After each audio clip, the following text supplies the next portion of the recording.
आज हमने पढ़ा है एंडोक्राइन सिस्टम, तो उसकी रिवीजन करते हैं आप। सबसे पहले हम पढ़ेंगे इंट्रोडक्शन टू एंडोक्राइन सिस्टम, उसके कुछ रिसेप्टर्स हैं, कुछ मैसेंजर्स हैं। उसके बाद हम उसकी क्लासिफिकेशन पढ़ेंगे हार्मोन्स की अकॉर्डिंग टू केमिकल बेस्ड। उसके बाद हम हार्मोन रिसेप्टर कॉम्प्लेक्स के बारे में कुछ पढ़ेंगे। उसके बाद हम पढ़ लेंगे कुछ hormones like FSH, LH, prolactin, growth hormone, oxytocin और ADH के बारे में। सबसे पहले इंट्रोडक्शन टू एंडोक्राइन सिस्टम जो सारी बॉडी के है ना, all physiological activities of the body are being controlled by two systems, nervous system and nervous system and endocrine system. Nervous system हम काफ़ी डिटेल से पढ़ चुके हैं, अब पढ़ने हैं एंडोक्राइन सिस्टम। और एंडोक्राइन सिस्टम जो है वो मैसेंजर सिस्टम है। हम पढ़ेंगे कितने टाइप के मैसेंजर्स होते हैं, ऑटोक्राइन, पैराक्राइन, एंडोक्राइन और न्यूरोक्राइन। सबसे पहले all physiological activities are being controlled by nervous system and endocrine system. और endocrine system plus its disorders, ये दो चीज़ों को जो मेंटेन करती है स्पेशलिटी, इसे कहते हैं एंडोक्रिनोलॉजी। हाइपोथैलेमस जो है इसका मेन प्लेयर है, मेन जो खिलाड़ी है जो सारे एंडोक्राइन सिस्टम कंट्रोल करता है, क्योंकि हाइपोथैलेमस पिट्यूटरी ग्लैंड को करता है कंट्रोल, किसे कहते हैं master of the master gland. दो जो मेन ग्लैंड्स हैं एंडोक्राइन सिस्टम में वो हैं एड्रिनल ग्लैंड और थायराइड ग्लैंड। अब चूंकि हमने बोला कि एंडोक्राइन सिस्टम एक मैसेंजर सिस्टम है, एक सेल से दूसरे सेल की तरफ मैसेजेस भेजने हैं। उस मैसेजेस भेजने की जो टाइप्स हैं वो चार हैं। जो पहली है endocrine messenger, autocrine messenger, paracrine messenger and न्यूरोक्राइन messenger. सबसे पहले पढ़ते हैं ऑटोक्राइन मैसेंजर कौन सी होते हैं। देखिए, cell to cell signalling by messengers. First one is endocrine messengers. ये वो मैसेंजर्स होते हैं जो एक सेल से दूसरे अपने टारगेट सेल के दरमियान जो सिग्नल भेजते हैं वो पास करते हैं थ्रू ब्लड वेसल।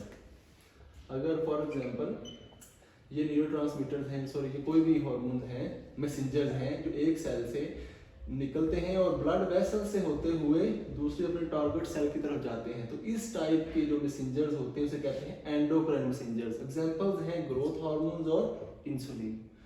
दूसरी टाइप के मैसेंजर्स हैं ऑटोक्राइन मैसेंजर्स। ये वो मैसेंजर्स हैं, ऑटो मीन सेल्फ मैसेंजर, तो उसी अपने एक मैसेंजर, ये मैसेंजर एक सेल से निकलते हैं और खुद ही कोई स्टिमुलेट कर लेते हैं, इसे कहते हैं ऑटोक्राइन मैसेंजर। फॉर एग्जांपल लिकोट्रिन्स इसकी एग्जांपल है।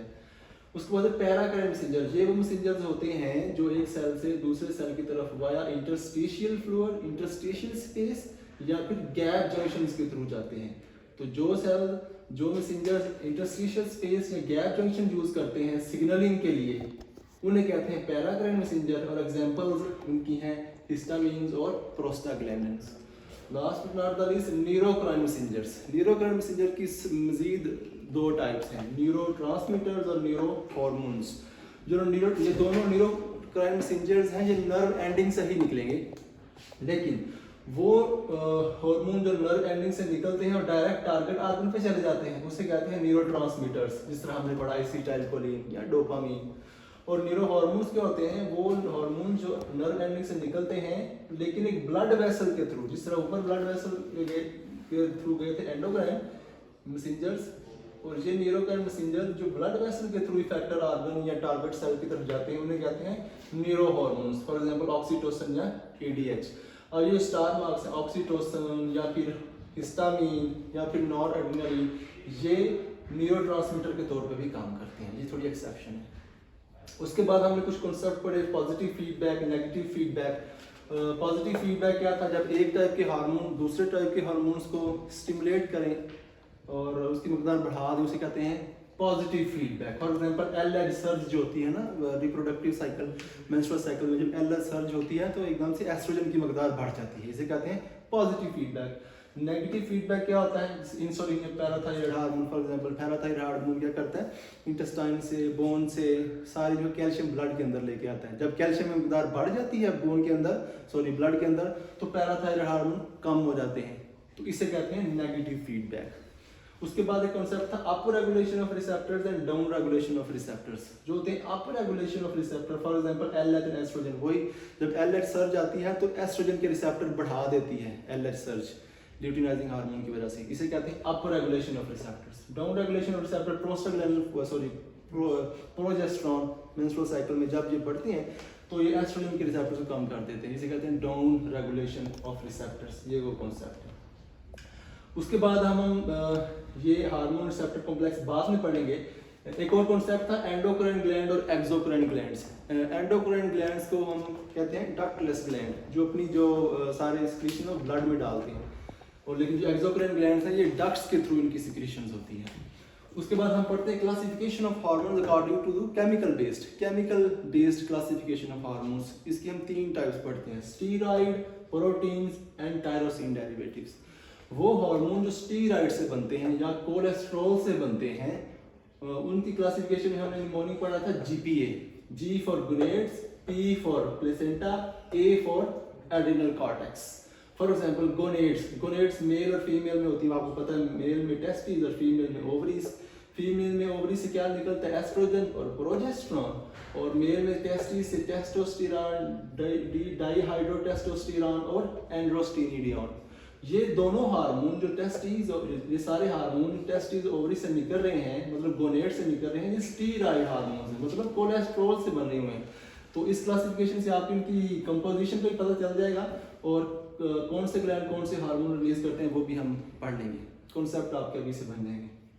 उसके बाद जी के बाद P, GPA, प्लेसेंटा से oestrogen, progesterone, HCG human chorionic gonadotropin और ह्यूमन कोरियोनिक सोमैटोमेमोट्रोपिन, ये 4 टाइप के जो हार्मोन्स हैं वो प्लेसेंटा से निकलते हैं। ये किससे बनते हैं, कोलेस्ट्रॉल से।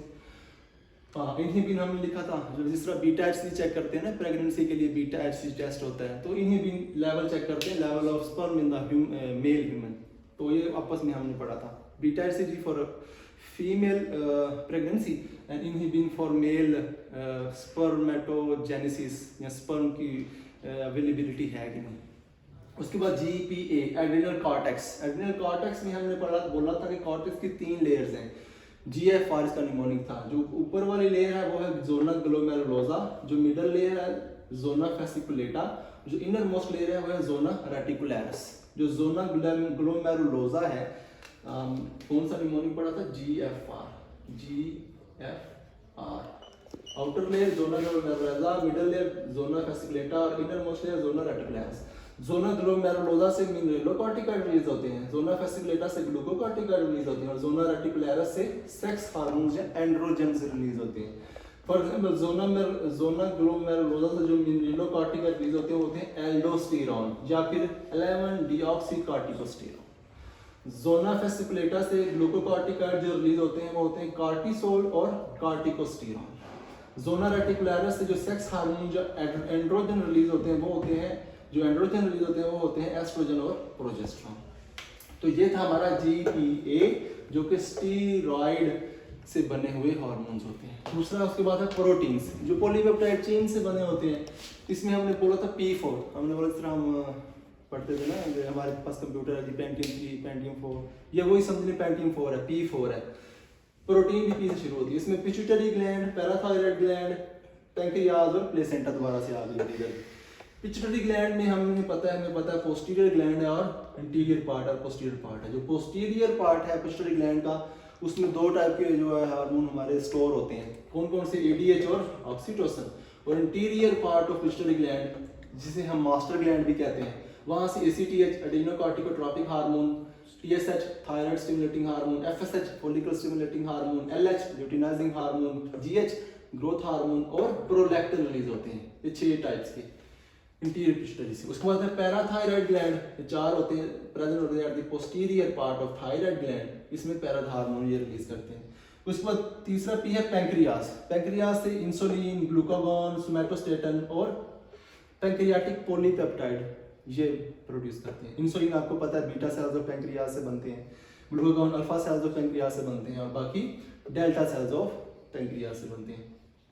उसके बाद चौथा P है प्लेसेंटा। इससे वही oestrogen, progesterone, HCG human chorionic gonadotropin और HCS human chorionic somatomammotropin release होते हैं। उसके बाद तीसरा है टायरोसिन। टायरोसिन के लिए हमने TM याद रखा था। T से टायरोसिन, T से थायराइड भी पढ़ सकते हैं। जितने भी थायराइड के हार्मोन है, for example T3, T4 calcitonin, T3 triiodothyronine, T4 thyroxine और कैल्सिटोनिन। और उसके बाद M फॉर एड्रिनल मेडल्ला। एड्रिनल मेडल्ला आपको पता है, जो सेंटर में पड़ा हुआ है, ये कैटेकोलामिन रिलीज करता है, फॉर एग्जांपल एपिनेफ्रिन या एड्रेनालिन, नॉर एपिनेफ्रिन या नॉर एड्रेनालिन और डोपामिन, ये रिलीज होती है एड्रेनल मेडुल्ला से। तो ये थी classification, chemical based classification of hormones. अब ये जो हार्मोन्स हैं वो रिसेप्टर से बाइंड करते हैं और हार्मोन रिसेप्टर कॉम्प्लेक्स बनता है। अब जो हार्मोन रिसेप्टर कॉम्प्लेक्स बना है ये चेंजेस करता है, 3 टाइप की चेंजेस होती हैं, सेल मेम्ब्रेन के ऊपर, साइटोप्लाज्म के अंदर और न्यूक्लियस के अंदर। जो सेल मेम्ब्रेन के ऊपर चेंजेस होती है, for example hormone receptor complex बनता है, वो सेल मेम्ब्रेन की परमिएबिलिटी को चेंज कर देता है। सेल मेम्ब्रेन की परमिएबिलिटी, चलिए वो इंट्रोडक्शन बाद में पढ़ते हैं, चलिए ये पढ़ते हैं। जो कुछ रिसेप्टर सेल मेम्ब्रेन के ऊपर पड़े हैं, कुछ रिसेप्टर साइटोप्लाज्म में पड़े हैं, कुछ रिसेप्टर न्यूक्लियस के अंदर पड़े हैं। जो रिसेप्टर सेल मेम्ब्रेन के ऊपर पड़े हुए हैं वो होते हैं प्रोटीन्स और एड्रेनल मेडुल्ला के रिसेप्टर्स। ये सारे प्रोटीन हार्मोन के रिसेप्टर्स और एड्रेनल मेडुल्ला के सारे रिसेप्टर्स सेल मेम्ब्रेन के ऊपर पड़े होते हैं। कुछ रिसेप्टर साइटोप्लाज्म के अंदर पड़े होते हैं, वो होते हैं स्टीरॉइड्स हार्मोन। फॉर एग्जांपल ये सारे जो स्टीरॉइड हार्मोन हमने क्लासिफिकेशन पढ़ी है, इन सब के रिसेप्टर साइटोप्लाज्म के अंदर पड़े होते हैं। तीसरा है न्यूक्लियस, थायराइड, जो भी थायराइड T3 T4 कैल्सिटोनिन, इनके जो रिसेप्टर्स हैं वो न्यूक्लियस के अंदर पड़े हैं। ये होगी location of receptors according to the hormone. उसके बाद इंटरनलाइजेशन होती है, जब रिसेप्टर हार्मोन से मिलता है तो रिसेप्टर और हार्मोन कॉम्प्लेक्स जो अंदर चला जाता है, इसे कहते हैं इंटरनलाइजेशन। इसके बाद रिसेप्टर या तो डिग्रेड हो जाता है या फिर रिसाइकल होकर दोबारा अपनी जगह पे आ जाता है। उसके बाद हम देखते हैं कि रिसेप्टर हार्मोन जो कॉम्प्लेक्स बना है, अब उसके इफेक्ट हैं सेल मेम्ब्रेन के ऊपर, साइटोप्लाज्म के अंदर और न्यूक्लियस के अंदर। जो रिसेप्टर और हार्मोन मिलके सेल मेम्ब्रेन की परमेबिलिटी चेंज कर देते हैं कुछ hormone receptor complex. For example neurotransmitter है एसिटाइलकोलिन, जैसे ही वो बाइंड करता है सेल मेम्ब्रेन के रिसेप्टर के ऊपर, वो कन्फर्मेशनल चेंजेस करता है और सोडियम चैनल ओपन हो जाते हैं सेल मेम्ब्रेन के ऊपर, सोडियम इन्फ्लक्स हो जाता है। तो क्या हुआ, एसिटाइलकोलिन के बाइंड करने से सेल मेम्ब्रेन की परमेबिलिटी में चेंजेस आई और सोडियम का इन्फ्लक्स हो गया। तो इट मीन्स के हार्मोन रिसेप्टर कॉम्प्लेक्स ने सेल मेम्ब्रेन की परमेबिलिटी को चेंज कर दिया है। ठीक है। दूसरा है intracellular enzyme activation. Hormone receptor complex बनते हैं, वो सेल के अंदर, साइटोप्लाज्म के अंदर एंजाइम कुछ एक्टिवेट कर देते हैं। फॉर एग्जांपल कोई receptor complex, receptor hormone complex बना, जो रिसेप्टर जिस रिसेप्टर के साथ पहला हार्मोन बाइंड हुआ उसे कहते हैं फर्स्ट मैसेंजर। उसके बाद सेकंड मैसेंजर होते हैं, वो आपको पता है साइक्लिक एएमपी भी होती है, कैल्शियम के थ्रू, फास्फोलाइपेस सी के थ्रू। वो कैसे, फॉर एग्जांपल साइक्लिक एएमपी कैसे बनती है, कोई भी हार्मोन रिसेप्टर से बाइंड हुआ, रिसेप्टर का एक एक्सटर्नल डोमेन होता है और एक एक्स्ट्रा सेलुलर डोमेन होता है और एक इंट्रा सेलुलर डोमेन होता है। एक्स्ट्रा सेलुलर डोमेन के साथ कोई भी हार्मोन बाइंड करता है और उसे कहते हैं फर्स्ट मैसेंजर या केमिकल मीडिएटर। और जैसे वो बाइंड करता है एक्स्ट्रा सेलुलर डोमेन के साथ, इंट्रा सेलुलर डोमेन जो है वो स्टिमुलेट हो जाती है, एक्टिव हो जाती है। वो इंट्रा सेलुलर डोमेन अटैच होती है जी स्टिमुलेटरी प्रोटीन के साथ, जो जीटीपी को जीडीपी में कन्वर्ट करता है, एटीपी को एडीपी में कन्वर्ट कर देता है via adenylyl cyclase. At the end cyclic AMP बन जाती है। जो साइक्लिक एएमपी है ये सेकंड मैसेंजर है, इंट्रा सेलुलर जो केमिकल मीडिएटर है। अब ये क्या करता है, साइक्लिक एएमपी ये फास्फोराइलेट करता है डिफरेंट प्रोटीन्स को, और जो भी फिजियोलॉजिकल एक्टिविटीज होनी हो वो होती हैं। और प्रोटीन काइनेज एक करता है साइक्लिक एएमपी, और जैसे साइक्लिक एएमपी काम अपना कर लेता है तो फास्फोडाइएस्ट्रेज एंजाइम होते हैं, वो साइक्लिक एएमपी को तोड़ के 5-ADP में कन्वर्ट कर देते हैं। फास्फोडाइएस्ट्रेज एंजाइम यहाँ पे एक्ट करते हैं, जो साइक्लिक एएमपी जो एक्टिव है उसको इनएक्टिव कर देती है। जो पीते हैं कॉफी, वो भी फास्फोडाइएस्ट्रेज इनहिबिटर है। फॉर एग्जांपल वो यहाँ पे होता है फास्फोडाइएस्ट्रेज एंजाइम, कॉफी इसको इनहिबिट कर देती है, तो साइक्लिक एएमपी हर वक्त एक्टिव रहता है, डीएक्टिव होता ही नहीं है। तो इसलिए हम देखा होगा रात में जब नींद आ रही होती है या कोई भी लेजीनेस होती है, हम कॉफी पीते हैं तो हम एक्टिव हो जाते हैं। क्यों, साइक्लिक एएमपी जो है वो डीएक्टिव ही नहीं हो रही और बंदा एक्टिव रहता है। वो जो कुछ ड्रग्स हैं वाइग्रा, सेल्डेनाफिल, वाल्डेनाफिल, वो भी फास्फोडाइएस्ट्रेज पे एक्ट करती हैं। इसमें साइक्लिक एएमपी है ना, वो साइक्लिक जीएमपी को एक्टिव रखती हैं, क्योंकि साइक्लिक जीएमपी फिर डीएक्टिव होकर दूसरी फॉर्म में कन्वर्ट हो जाती है। लेकिन अगर वो दे दें सेल्डेनाफिल वगैरह से कहते हैं, वो फास्फोडाइएस्ट्रेज को इनहिबिट कर देती है, साइक्लिक जीएमपी पावरफुल रहती है, फिर वो लॉन्ग टर्म इरेक्शन के लिए होती है, चाहे इजैकुलेशन हो या ना हो, इरेक्ट रहता है मेल रिप्रोडक्टिव ऑर्गन। उसके बाद है कैल्शियम। जब कैल्शियम अंदर आती है इंट्रासेलुलरली, तो अगर तो मसल सेल है तो प्रोपोलिन सी के साथ बाइंड होती है। प्रोपोलिन सी पता है आपको, फिर वो ट्रोपोमायोसिन को हटा देती है, मायोसिन का हेड खाली हो जाता है, वेक्टिन के साथ मिलता है और कॉन्ट्रैक्शन होती है। अगर वो तो स्मूथ मसल हो तो कॉलमोडोलिन के साथ कैल्शियम मिलता है और कैल्शियम कॉलमोडोलिन कॉम्प्लेक्स बनता है जो कि मायोसिन काइनेज को एक्टिव करता है और एक्टिव मायोसिन कॉन्ट्रैक्शन होती है। और यहाँ पे फास्फोलाइपेज सी, हाँ जी, उसको जो सेल मेम्ब्रेन पड़ा होता है उसको एक्टिव किया जाता है। उसके नतीजे में IP3 और डाइसाइलग्लिसरॉल बनता है, आइनोसाइटोल ट्राइफॉस्फेट और डाइसाइलग्लिसरॉल। आइनोसाइटोल ट्राइफॉस्फेट क्या करता है, एंडोप्लाज्म रेटिकुलम से कैल्शियम को बाहर निकालता है। और डाइसाइलग्लिसरॉल क्या करते हैं जी, ये आइनोसाइटोल ट्राइफॉस और डाइसाइलग्लिसरॉल प्रोटीन काइनेज सी को एक्टिव करता है। ये cyclic AMP protein kinase A को स्टिमुलेट करता है और सारी फास्फोराइलेशन होती है प्रोटीन्स की और ऑल फिजियोलॉजिकल एक्टिविटीज होती हैं। लेकिन डाइसाइलग्लिसरॉल और आइनोसाइटोल ट्राइफॉस्फेट प्रोटीन काइनेज सी को एक्टिव करता है जो फास्फोराइलेट करता है अपने स्पेसिफिक डिजायर्ड प्रोटीन्स को, ऑल फिजियोलॉजिकल एक्टिविटीज जो डिजायर्ड होती है वो होती हैं। और डाइसाइलग्लिसरॉल एराकिडोनिक एसिड को भी करता है एक्टिव और जहाँ से प्रोस्टाग्लैंडिन बनती है। चलिए ये तो हो गया सेकेंडरी मैसेंजर्स, ये था intracellular enzyme activation bye hormone receptor complex. उसके बाद तीसरा जो काम है हार्मोन रिसेप्टर कॉम्प्लेक्स का वो है जीन एक्टिवेशन। ये है स्टीरॉयड का काम। जैसे स्टीरॉयड हार्मोन पड़े होते हैं साइटोप्लाज्म के ऊपर, वहाँ स्टीरॉयड हार्मोन बाइंड करते हैं, वो न्यूक्लियस के अंदर चले जाते हैं। फिर न्यूक्लियस के अंदर जीन के अंदर वो ऐसे कन्फर्मेशन चेंजेस करती हैं और प्री मैसेंजर आरएनए बाहर आता है साइटोप्लाज्म में वाया डीएनए ट्रांसक्रिप्शन। फिर pre messenger RNA messenger RNA में कन्वर्ट होता है, फिर मैसेंजर आरएनए राइबोसोम में कन्वर्ट होता है, जिसे ट्रांसलेशन कहते हैं। फिर राइबोसोम प्रोटीन्स डिजायर्ड प्रोटीन बनाता है। तो इन शॉर्ट हुआ क्या कि स्टीरॉयड हार्मोन ने क्या किया, जीन को एक्टिवेट करके अपना डिजायर्ड काम करा। तो ये तीन तरह के काम है जो रिसेप्टर हार्मोन करवाते हैं। तीसरी टाइप का काम है वो जीन की एक्टिवेशन से होता है। उसके बाद हमने कुछ टर्मिनोलॉजीज पढ़ी थी, फॉर एग्जांपल सोमैटोट्रोपिन, सोमैटोस्टैटिन और सोमैटोमीडियन। सोमैटोट्रोपिन कहते हैं ग्रोथ हार्मोन को जो कि इंटीरियर पिट्यूटरी से रिलीज होता है। सोमैटोस्टैटिन कहते हैं जो ग्रोथ हार्मोन का इनहिबिटरी है, जिसको रोकता है। ये रिलीज होता है सोमैटोस्टैटिन हाइपोथैलेमस से भी और पैंक्रियास से भी। उसके बाद सोमैटोमीडियन ये रिलीज होता है हमारे लीवर से, जो रोकता है किसको, सोमैटोट्रोपिन को। मतलब सोमैटोस्टैटिन और सोमैटोमीडियन जो है सोमैटोस्टैटिन और सोमैटोमीडियन सोमैटोट्रोपिन के ही इनहिबिटरी हैं, ग्रोथ हार्मोन के ही खिलाफ। हार्ट से सी टाइप नेट्रिक पेप्टाइड रिलीज होते हैं, एएनपी एट्रियल नेट्रिक पेप्टाइड रिलीज होता है, बीएनपी ब्रेन नेट्रिक पेप्टाइड, ये हार्ट के हार्मोन है। उसके बाद किडनी से क्या कौन सी हार्मोन रिलीज होते हैं, एरिथ्रोपोएटिन, थ्रोम्बोपोएटिन, रेनिन, प्रोस्टाग्लैंडिन और 125 डाइहाइड्रोकोलीकैल्सिफेरॉल जिसे कहते हैं कैल्सिट्रियोल। थाइमस से क्या रिलीज होता है, थाइमस, थाइमोसिन और थाइमिन। उसके बाद कुछ लोकल हार्मोन है, for example serotonin, histamine, heparin, bradykinin, substance P, thromboxane, acetylcholine, ये सारी लोकल हार्मोन्स हैं। अब कुछ हम पढ़ते हैं जो इंटीरियर पिट्यूटरी से हार्मोन्स रिलीज होते हैं। फॉर एग्जांपल सबसे पहले पढ़ते हैं FSH, फोलिकल स्टिमुलेटिंग हार्मोन। उससे भी पहले हम पढ़ते हैं हाइपोथैलेमस के हार्मोन, क्योंकि हाइपोथैलेमस के हार्मोन आएंगे तो ही पिट्यूटरी ग्लैंड का काम होगा ना।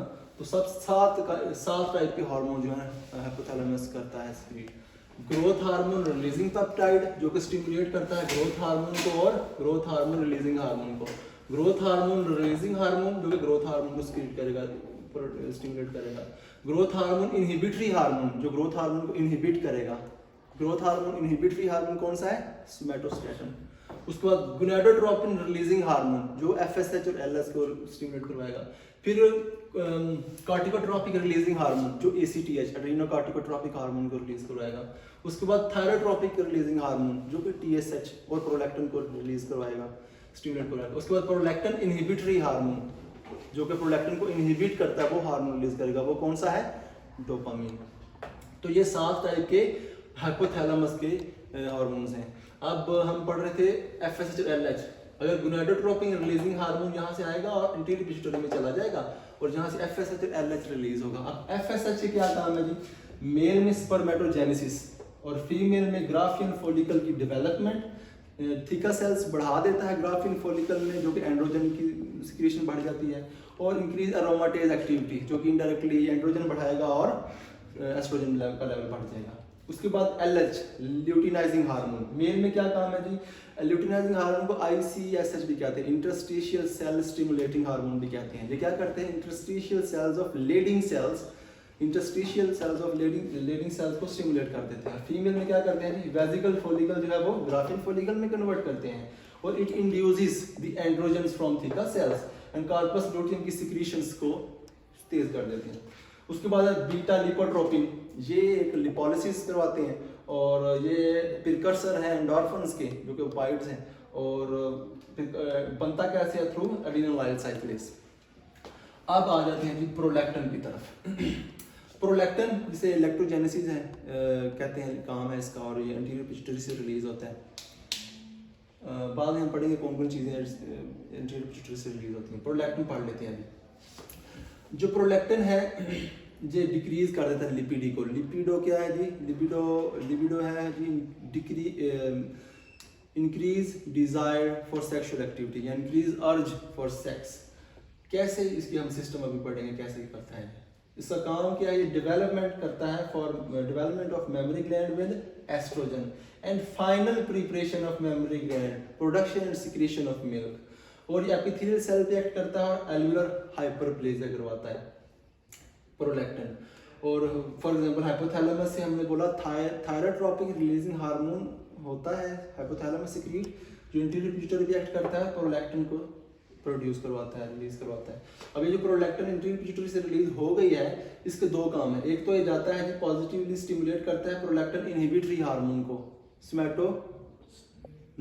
डोपामीन को। प्रोलैक्टिन का इनहिबिटरी डोपामीन है, तो इसको करेगा कि आप बोलेगा हाँ जी बस कर दो, मेरी जो है ना सिक्रीशन पूरी हो गई। और दूसरा ये जाता है ऊपर और गोनाडोट्रोपिन रिलीजिंग हार्मोन को इनहिबिट कर देता है। गोनाडोट्रोपिन रिलीजिंग हार्मोन इनहिबिट हो जाएगा तो eight the and spermatogenesis inhibit हो जाएगी और ओव्यूलेशन इनहिबिट हो जाएगी। इट मींस कि अगर स्पर्मेटोजेनेसिस नहीं है मेल में तो वो भी हो गया जी खत्म, और ओव्यूलेशन फीमेल में नहीं है तो एग प्रोड्यूस नहीं होगा। तो एट द एंड क्या लिपिडो डिक्रीज होगी, इंपोर्टेंट और इनफर्टिलिटी हो जाएगी अगर ज़्यादा प्रोलॉन्ग एक्टिवेशन हो प्रोलैक्टिन की। उसके बाद प्रोलैक्टिन जो है अगर ज़्यादा हो तो आपको पता है कि इसका काम क्या है, मिल्क की प्रोडक्शन है तो गैलेक्टोरिया होता है और इम्पोर्टेंस होगा। क्यों, ओव्यूलेशन नहीं है, स्पर्मेटोजेनेसिस नहीं है। अगर प्रोलैक्टिन कम होगा तो क्या होगा, फेलियर टू लैक्टेट, दूध बनेगा नहीं, मिल्क की प्रोडक्शन होगी नहीं, लैक्टेशन होगी नहीं। अगर प्रोलैक्टिन ज़्यादा कब होता है, प्रेगनेंसी में ज़्यादा होता है, ब्रेस्ट फीडिंग में ज़्यादा होता है, स्लीप और स्ट्रेस में ज़्यादा होता है। प्रोलैक्टिन और ग्रोथ हार्मोन और HPL ह्यूमन प्लेसेंटल लैक्टोजन, ये तीनों आपस में होमोलोगस हैं। चूँकि स्लीप और स्ट्रेस में ग्रोथ हार्मोन बढ़ता है तो स्लीप और स्ट्रेस में प्रोलैक्टिन भी बढ़ जाता है। थायरोट्रोपिन रिलीजिंग हार्मोन से प्रोलैक्टिन बढ़ जाता है। डोपामिन एंटागोनिस्ट ड्रग्स जितनी भी हैं, क्योंकि डोपामिन जो है वो प्रोलैक्टिन के खिलाफ है, और जो डोपामिन के खिलाफ ड्रग्स हैं वो प्रोलैक्टिन को बढ़ा देंगे क्योंकि वो डोपामिन को कम कर देंगी। एंटीसाइकोटिक जितनी भी ड्रग्स हैं, जितनी भी ये स्किज़ोफ्रेनिया, डिलूजन, इल्यूजन, जितनी भी एंटीसाइकोटिक ड्रग्स हैं वो सारी एंटी डोपामिनर्जिक हैं और एट द एंड वो प्रोलैक्टिन की मकदार को बढ़ा देंगे। और प्रोलैक्टिन कम कैसे होता है, सोमैटोस्टेटिन से, क्योंकि सोमैटोस्टेटिन ग्रोथ हार्मोन का भी है और ग्रोथ हार्मोन और प्रोलैक्टिन होमोलोगस हैं, तो सोमैटोस्टेटिन प्रोलैक्टिन को भी कम कर देगा। और उसके बाद प्रोलैक्टिन की मकदार बढ़ेगी तो वो नेगेटिव फीडबैक से पॉजिटिव फीडबैक से प्रोलैक्टिन की मकदार को भी कम कर देगी। तो ये था हमारा प्रोलैक्टिन। उसके बाद हम पढ़ते हैं अब पिट्यूटरी ग्लैंड के बारे में कुछ। पिट्यूटरी ग्लैंड हाइपोफाइसिस, ये 1 ग्राम होता है और 1 सेंटीमीटर इसकी होती है साइज, और ये सेला टर्शिया में पड़ा होता है at the body of sphenoid bone.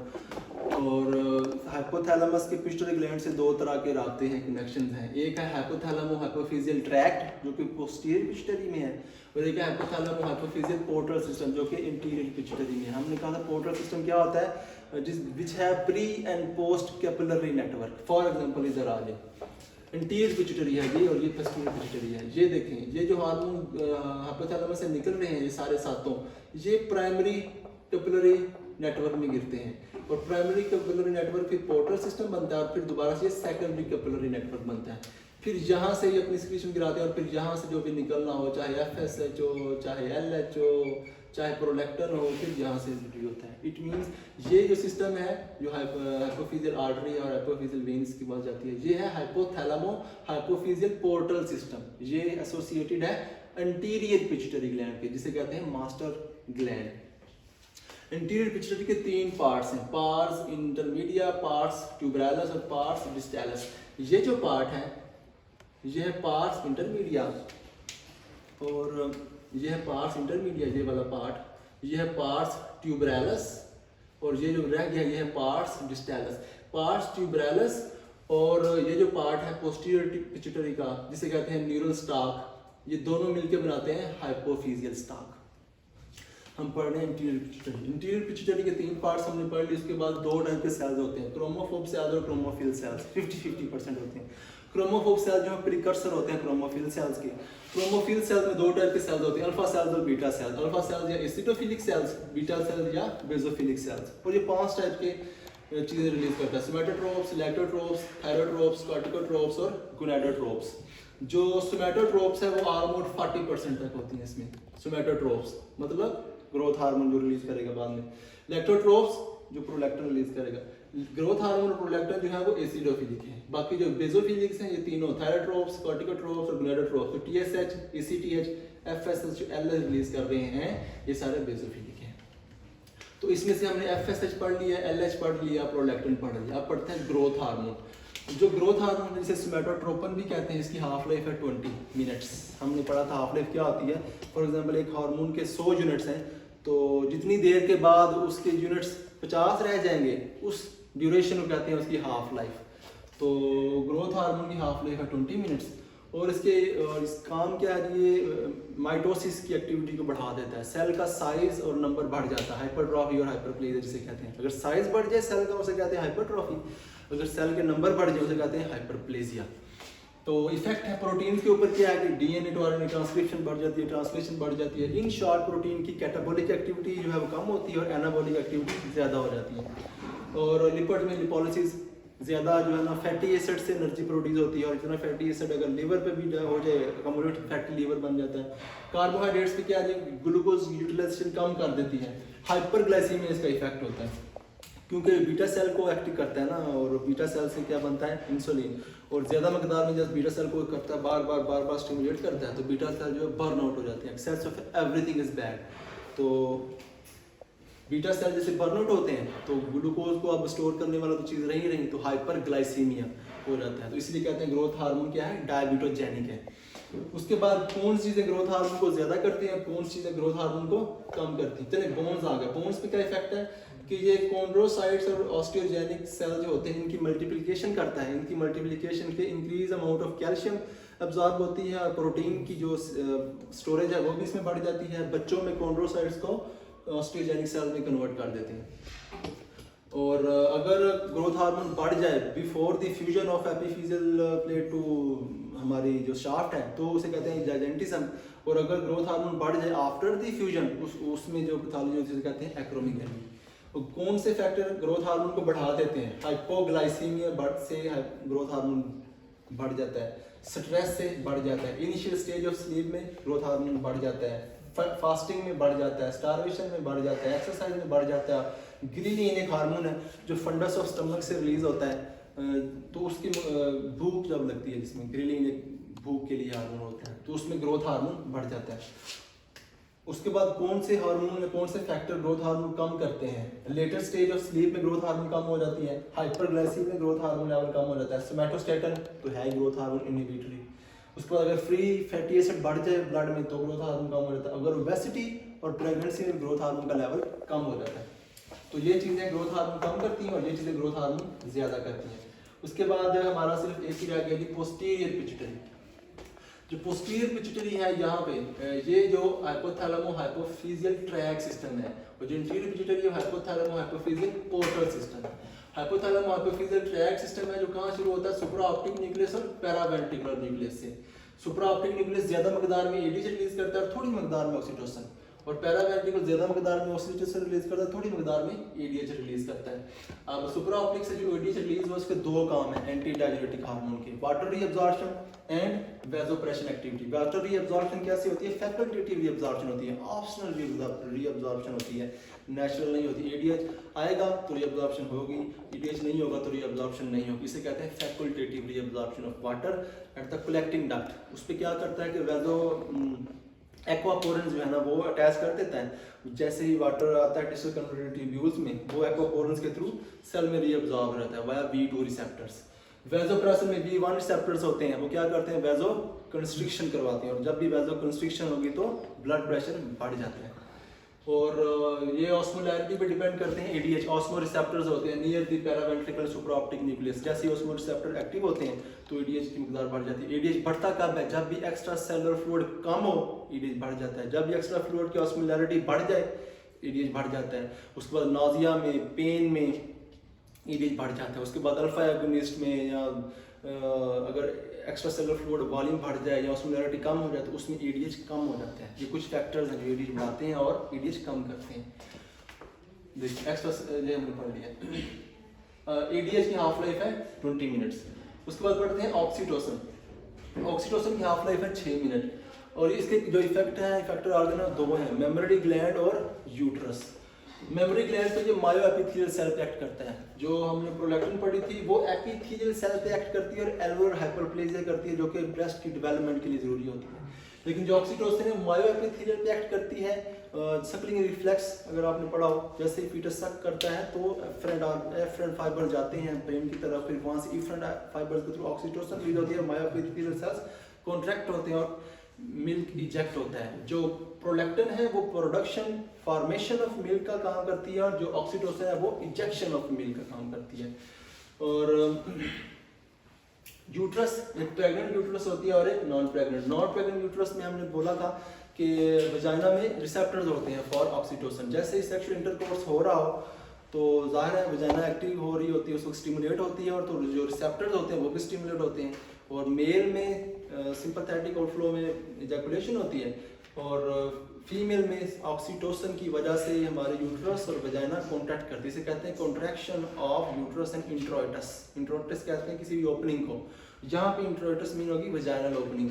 तो यूट्रस और वजाइना कॉन्ट्रैक्ट करेगी। जो स्पर्म सेक्सुअल एक्टिविटी के थ्रू वजाइना में आए थे वो सर्विक्स से इंटर होकर यूट्रस में जाएंगे, और उसकी कॉन्ट्रैक्शन से जो स्पर्म है वो इजीली एम्पुला की तरफ चले जाएंगे, जो कि बेस्ट प्लेस है फॉर फर्टिलाइजेशन।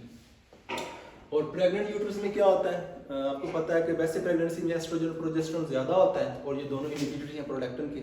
जैसे ही लेट प्रेगनेंसी आती है और या लेबर जब स्टार्ट होनी होती है तो क्या होता है कि ऑक्सीटोसिन जो है ज़्यादा रिलीज होती है, क्योंकि प्रोजेस्टेरोन एस्ट्रोजन कम हो जाती है, तो ये यूट्रस की कॉन्ट्रैक्शन करवाती है और हेल्प इन डिलीवरी।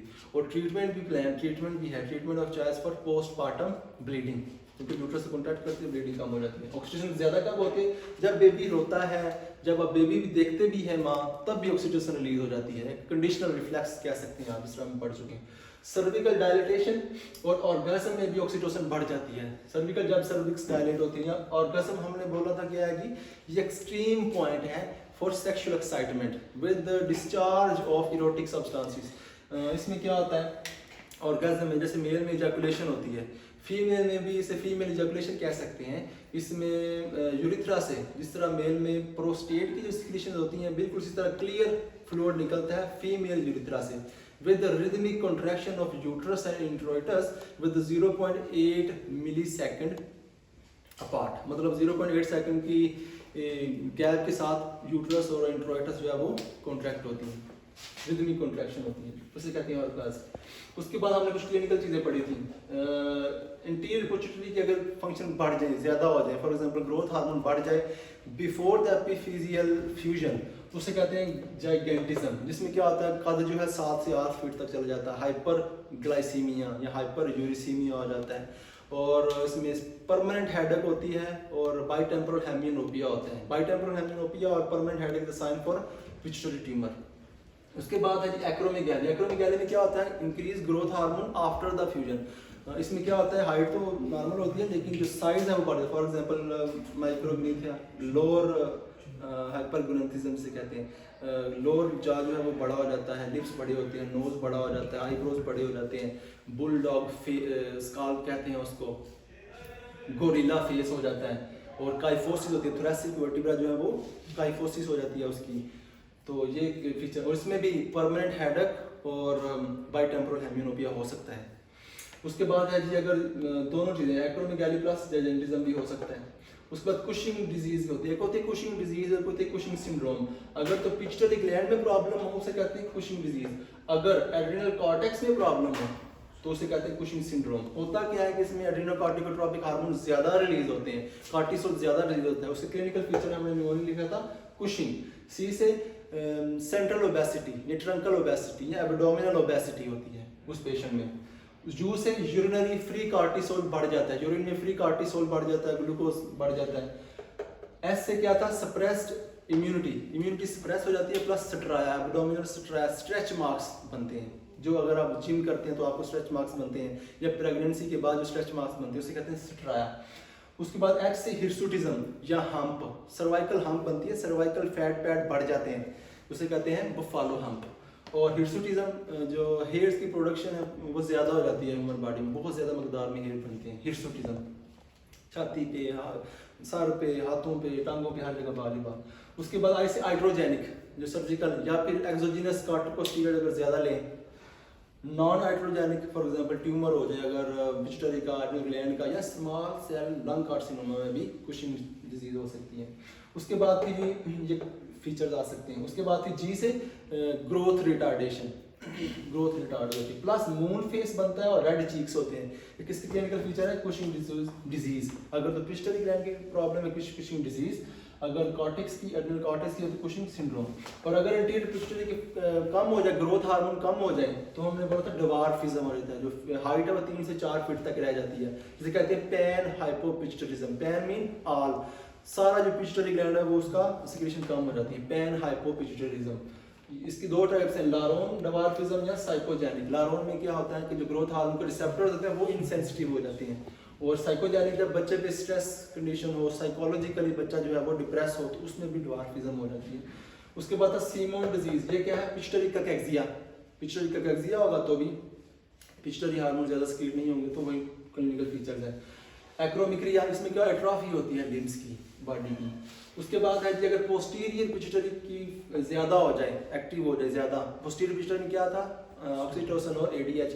अगर एडीएच बढ़ेगा तो क्या होगा, SIADH, syndrome of inappropriate hyper secretion of ADH. ADH ज़्यादा मकदार में रिलीज होगी तो क्या ज़्यादा रीअब्जॉर्प्शन होगी। अगर एडीएच रिलीज नहीं होगी तो क्या होगा, डायूरेसिस होगी। Syndrome of inappropriate hyper secretion of ADH. ADH ज़्यादा मकदार में रिलीज होगी तो रीअब्जॉर्प्शन ज़्यादा होगी। अगर पोस्टीरियर पिट्यूटरी की एक्टिविटी कम हो तो उसमें होती है डायबिटीज इंसिपिडस। डायबिटीज इंसिपिडस हमने बोला 4 टाइप की है, सेंट्रल, नेफ्रोजेनिक, डिस्मोजेनिक और गैस्ट्रेशनल। सेंट्रल डायबिटीज इंसिपिडस क्या होती है, जब ब्रेन से एडीएच रिलीज ना हो किसी भी पैथोलॉजी की वजह से, उसे कहते हैं central diabetes insipidus. Diabetes insipidus में होता क्या है, पॉलीडिप्सिया, पॉलीयूरिया।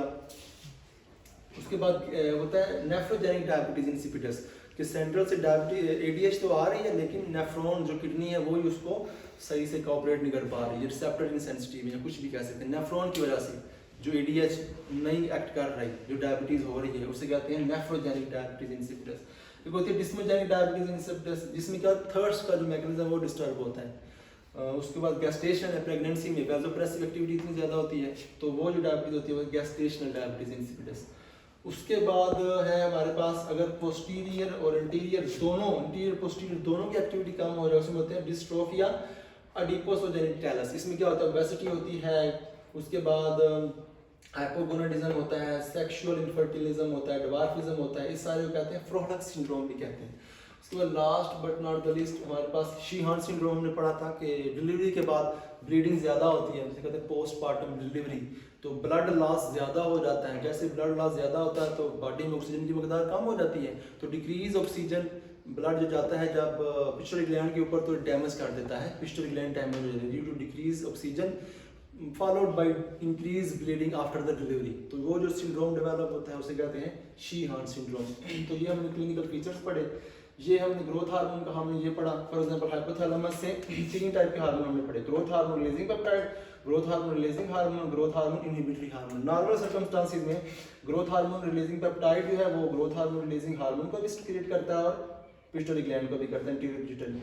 अब growth hormone releasing hormone, growth hormone releasing peptide और ग्रोथ हार्मोन रिलीजिंग हार्मोन दोनों इंटीरियर पिट्यूटरी को एक्ट करते हैं, ग्रोथ हार्मोन की मकदार को बढ़ा देते हैं, प्रोडक्शन बढ़ा देते हैं। अब ये अपने ग्रोथ हार्मोन टारगेट ऑर्गन पे इफेक्ट करता है, फॉर एग्जांपल बोन्स पे जाना है, कार्बोहाइड्रेट्स, फैट्स या प्रोटीन्स पे से एक्ट करना है, उस पे जाता है। और जब ये लीवर पे एक्ट करता है तो लीवर सोमैटोमीडियन रिलीज करता है, पढ़ चुके हैं, somatomedin is release by liver. तो सोमेटोमीडियन जो है वो स्टिमुलेट करता है ग्रोथ हार्मोन इनहिबिटरी हार्मोन को, और इनडायरेक्टली स्टिमुलेट इनहिबिट करता है ग्रोथ हार्मोन रिलीजिंग पेप्टाइड को और एंटीरियर पिट्यूटरी को। अब वो जो ग्रोथ हार्मोन है वो खुद भी डायरेक्टली स्टिमुलेट करता है ग्रोथ हार्मोन इनहिबिटरी हार्मोन को, जो कौन सा है, सोमेटोस्टेटिन। तो ये था मैकेनिज्म ग्रोथ हार्मोन का, और ये मैकेनिज्म था प्रोलैक्टिन का, कि प्रोलैक्टिन कैसे जो है वो लिबिडो को डिक्रीज करता है। तो अगर क्वेश्चन आप पूछ लें, अदरवाइज काफ़ी